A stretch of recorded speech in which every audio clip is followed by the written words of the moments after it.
Today we're going to learn how to draft a basic convertible collar, and then we're going to test sew it in muslin so we can check it on our dress form.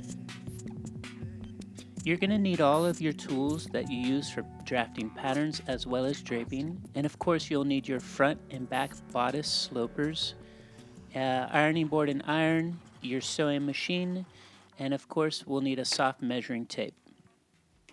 Let's go ahead and get started by measuring 7 inches down in the length grain and 13 inches across into the width.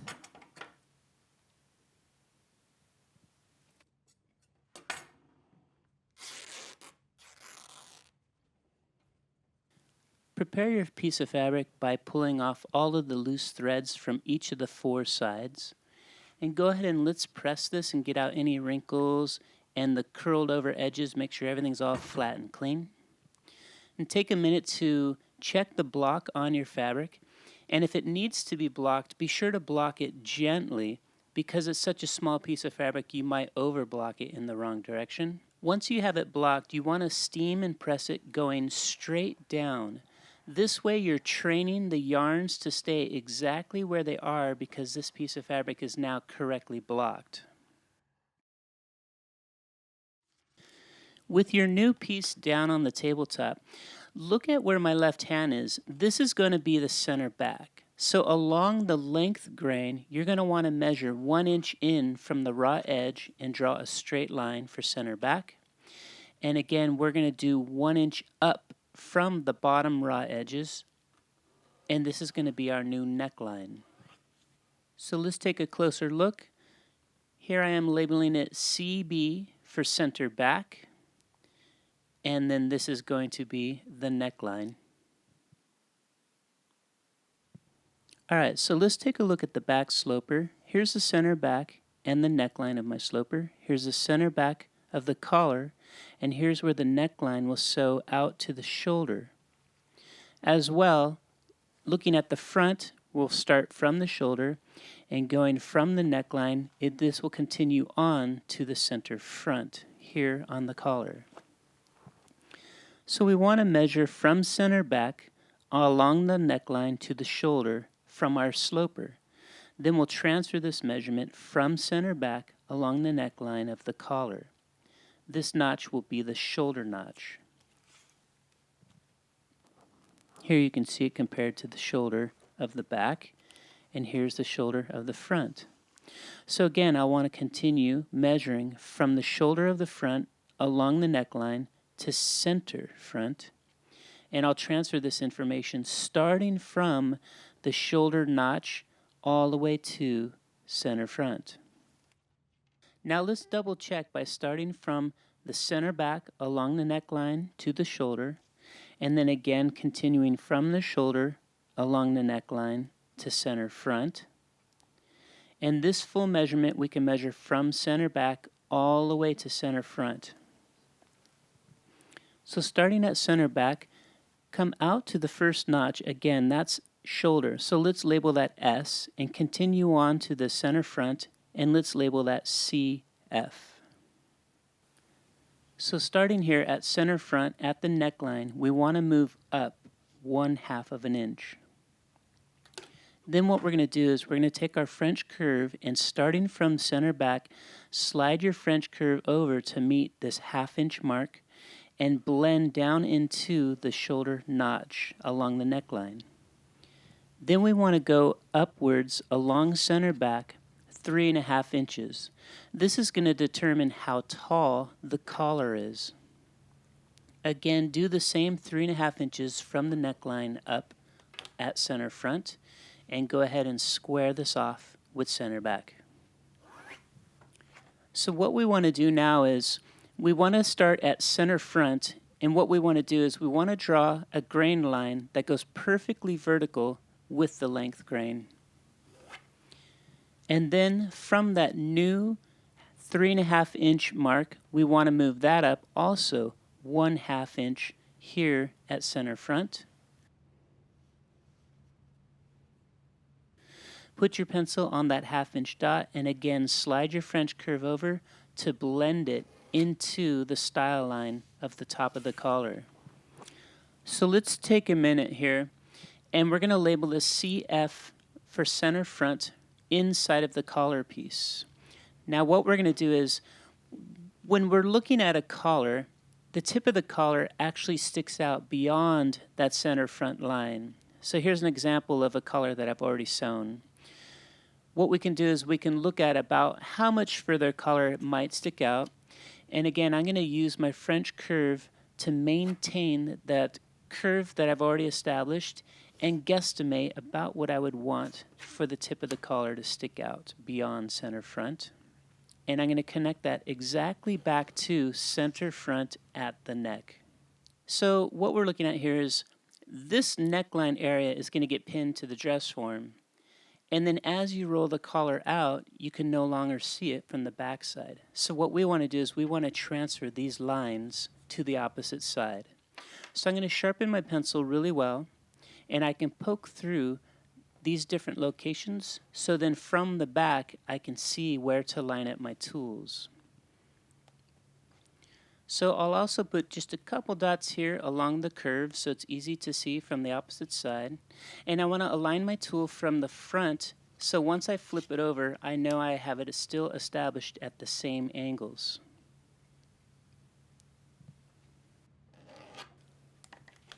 Now for me, I'm able to clearly see the center back line, and I'm using my ruler to square this up at 90 degrees with the center back. And I also, again, from the front, I want to match the angle of the French curve. So once I flip it to the opposite side, I'm using the tool in the same way I did on the front. So basically all I'm concerned with is the front edge and the top edge of the collar, so I can see those as it rolls out on the dress form. So let's take a minute now to set up our sewing machine. What I'm using is a dark blue thread, so it's easy to see in contrast to my muslin fabric. Go ahead and sew for us a length on a piece of paper. This way you're able to see the bobbin thread and the upper thread to make sure all the tensions are perfect. Also, I want to take a minute here to measure to see if it is set at 7 stitches per inch. If it's a little bit too big or too small, go ahead and adjust the stitch length on your machine. Sew for a little distance, and then again remeasure this to check that it's set 7 stitches per inch. Now looking at your muslin, we want to put a stay stitch right along the neck edge. So underneath your sewing machine, put down the foot, hold the back threads, and start stitching without any back tacks.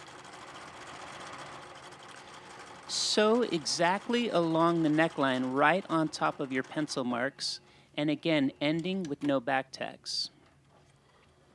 Gently pull this out and clip the threads, and here you can see we have a stitch exactly on top of the pencil representing your neckline.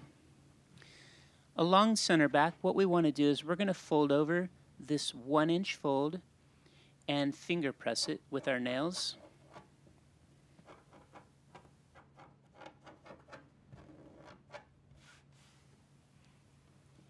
And then from the front, what we're going to do is we're going to start clipping all of the seam allowance towards the stay stitch at the neck, being sure that you're just a little bit away from the stitch itself. And the very last clip you want to do at a 45-degree angle towards center front at the neck.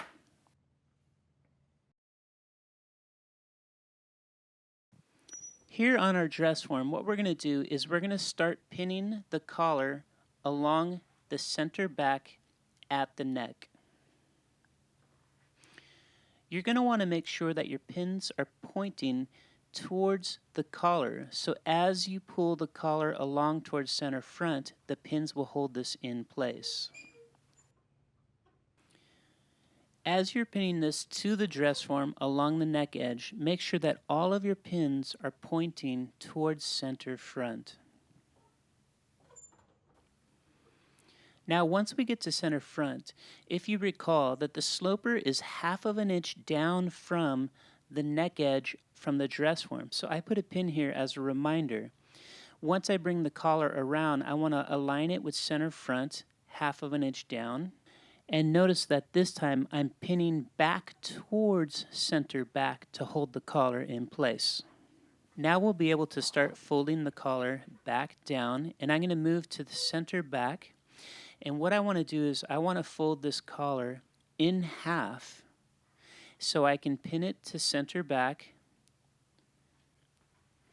as well as I'm going to pin it where it is folding so everything is completely locked at center back. Now what I want to do is I want to start clipping towards the collar style lines. So this would be that top edge of the collar. And I'm being sure not to clip too far in case I want to adjust the style line a little bit later. At this stage, I'm able to see exactly where the collar is going to lay and how far out onto the shoulder it comes. I want to be sure to not pull and stretch it with my hands, so as you notice I'm scratching it with my fingernails just to move the fabric around gently without changing the shape. Now if I like where the collar is laying, I can go ahead and start clipping closer to my pencil marks to help release the tension in this fabric so I can truly get a sense of exactly how that collar is going to look when it's finished sewing. And I want to take a minute to just double check that the collar is meeting right down at the neckline and then it naturally flows out onto the body. Now that we have the collar flat on the body, we're able to clearly see what would happen if we were to round it off, if we were to make the collar a little bit wider coming out onto the shoulder, maybe a little bit longer coming down onto the body, and then coming back to center front. If you do decide you want to change the collar, something that you're going to want to know is where is that center front grain line from the collar piece. So here on the back side, I'm going to go ahead and just lightly freehand that center front line. So then once I decide to shape this collar a little bit differently, I'll have a reference point. In this instance, what I'm going to do is I'm going to go ahead and just trim a little bit of that collar point off and bring it back to center front at the neck. So go ahead and remove your collar from the dress form, and what we're going to do is we're going to steam it gently without stretching or changing the shape. You have to remember that once we've clipped all of the seam allowances, that this pattern piece will easily get distorted. So if you notice, mostly I'm just hovering over the top and gently pressing down, and I want to also let this cool off so everything will be set. So here on the tabletop, if you remember, when we had it on the dress form, I had decided to draw in a new front edge of my collar. What I want to do now is I want to use my tools to draw this line more cleanly.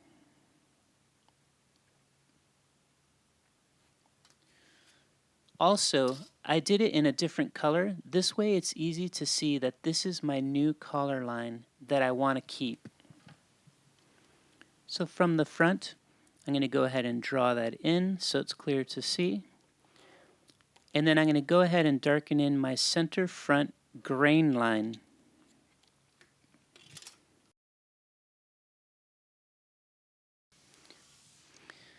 Now I'm ready to transfer this collar to the matrix paper. What I want to do is I want to make sure that my matrix paper is upright according to the collar. And then I'm going to look at what approximately is the size of the paper that I'm going to need to make my collar.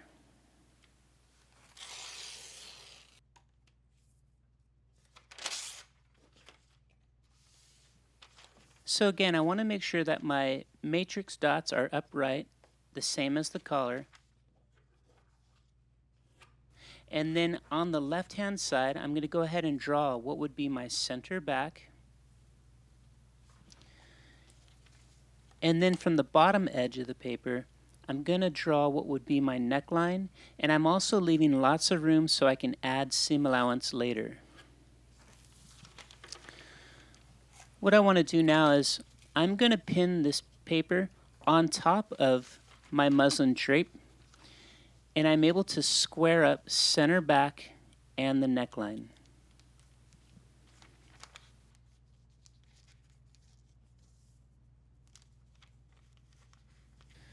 Now from the front, I can lightly come in here and just freehand where's the critical spots for the tip of the collar, the center front at neckline, the shape of the collar. And then I can use my tool to go ahead and start squaring everything perfectly up with the matrix dots on the paper.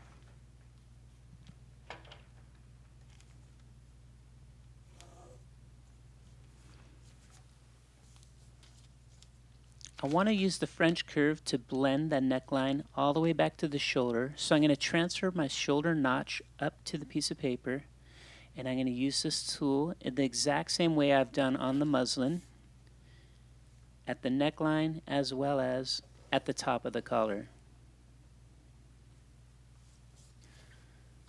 And then here's the style line for the front edge of my collar.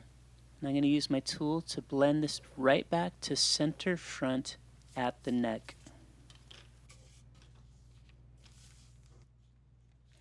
So go ahead and remove the matrix pattern piece from your muslin pattern piece and just double check that everything is squared up at center back. You have your shoulder notch and you clearly know where your center front is at the neck. Let's take a second look here. This is the back of the sloper and the back of the collar. We want to make sure that this neckline will sew perfectly to the shoulder notch. So what we're going to do is we're going to walk our pattern piece to the sloper along the neckline, and we're going to find out if we're exactly perfect coming out to the shoulder. In this instance on mine, I'm off by about 3/16 of an inch, so I made a mark. And now once I start at the shoulder neckline of the front, I'm starting with my new notch that I just adjusted for. And again, I'm going to walk this heading all the way down to center front. And then here at center front, I find that I'm also off by the same 3/16. So what I want to do here is I want to make the new notch longer, and then I'll erase the old notch. This way I'll never get confused on which one was the one I wanted to keep. Here what we're looking at is the front neck edge needs to be that 3/16 of an inch longer. I want to start by first squaring up my new center front, and I'm using the dots on the matrix paper to make sure this is perfectly square with the grain. Then that same distance that I moved the center front, I want to also move the edge of the collar.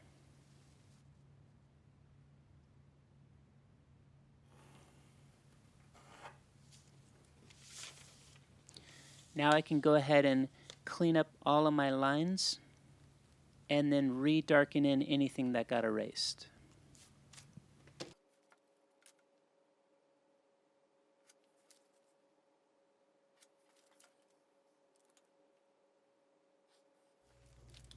Okay, so for this example, I put my muslin back behind my pattern piece so you would remember that this is the length grain. What I'm going to do is I'm going to draw in a length grain mark as well as darken in my notch. If you notice, I have where the length grain and the notch don't line up so you don't get confused between the two. Along the back, we're going to label it CB for center back, as well as having the 3 little dots so you know that it's cut on the fold. And then along the grain lines, we're going to add in our arrowheads, and we're going to write the words upper collar, as well as the size of your dress form and today's date. Moving up to the center front line, let's go ahead and put in CF for center front.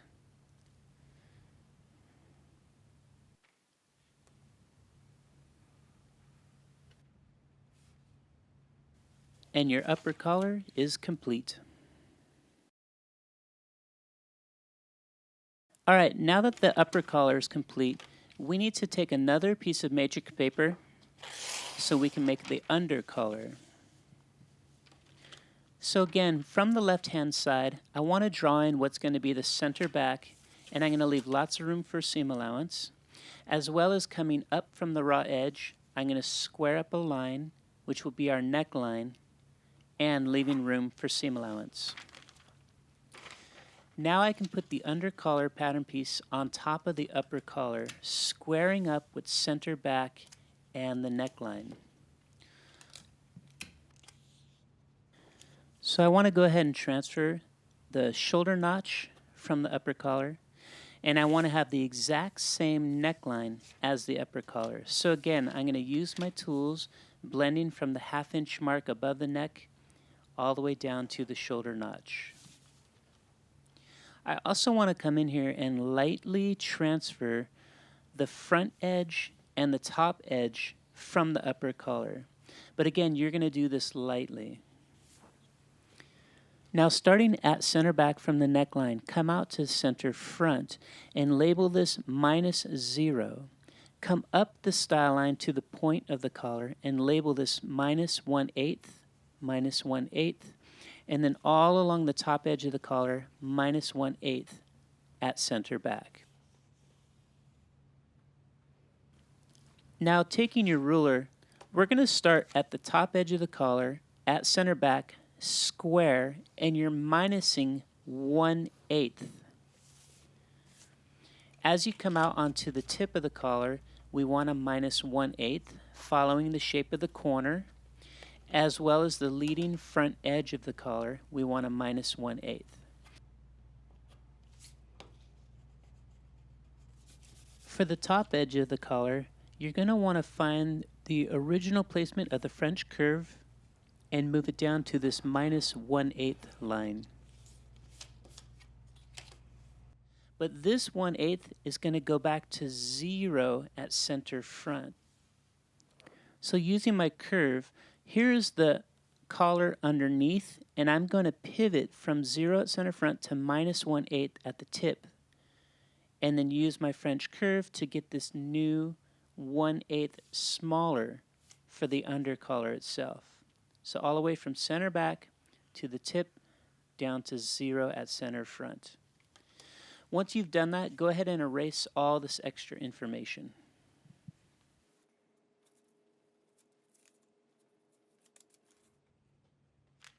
So go ahead and separate your two pattern pieces, and let's take a look back at the upper collar.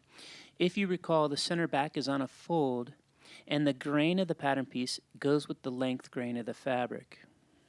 Let's go ahead and label the center back of our under collar. And then let's take a look at this pattern piece. So the grain of the under collar is going to be bias. So here I'm looking at the dots on my paper, and I'm finding a perfect 2-inch square. So again, from here to here, down to here, over to here, and back up would make a perfect 2-inch square.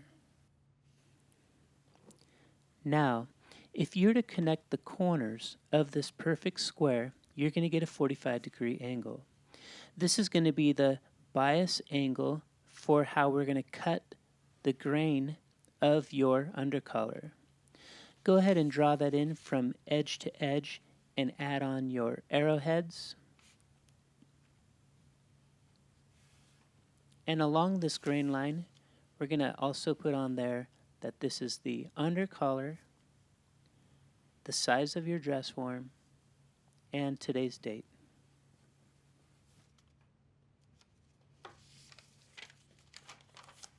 Now here is our new undercollar pattern piece, and this is the upper collar pattern piece. The upper collar pattern piece is going to be cut on the fold, so we're going to label this cut 1 main body. And then for our undercollar, because it'll be cut on the bias, we're going to have this as cut 2 main body. If it's more helpful for you as well, you can put fold in parentheses above cut 1 main body as a reminder when you're cutting the upper collar. Let's go ahead and start adding 1/2 inch seam allowance on these pattern pieces. Use your tool to make sure that when you're adding the seam allowance, again, you're totally square with center back. Then when you hold the tool on an angle, you can go ahead and start getting your seam allowance for all of the curves, the front edge, as well as the top edge of the collar. So just as a reminder, the seam allowance will start at the fold, go down and around and back to the fold. But there is no seam allowance on the fold. Go ahead and make sure that your notch is dark and all the way through the seam allowance, and erase any other lines that might be confusing for when you start to cut this out in fabric. Again, on the undercollar, go ahead and clean up any information outside of the seams, and we're going to add seam allowance to this pattern piece. If you remember, at center back, we're going to cut 2 pattern pieces on the bias, so we need to add seam allowance to center back. This is for the undercollar only.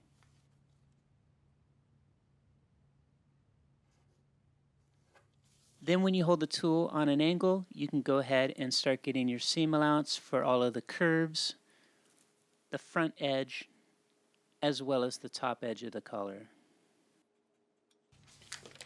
So looking at the pattern piece, the seam allowance goes all the way around the whole undercollar piece, and then make sure your notch is nice and dark and all the way through the seam allowance.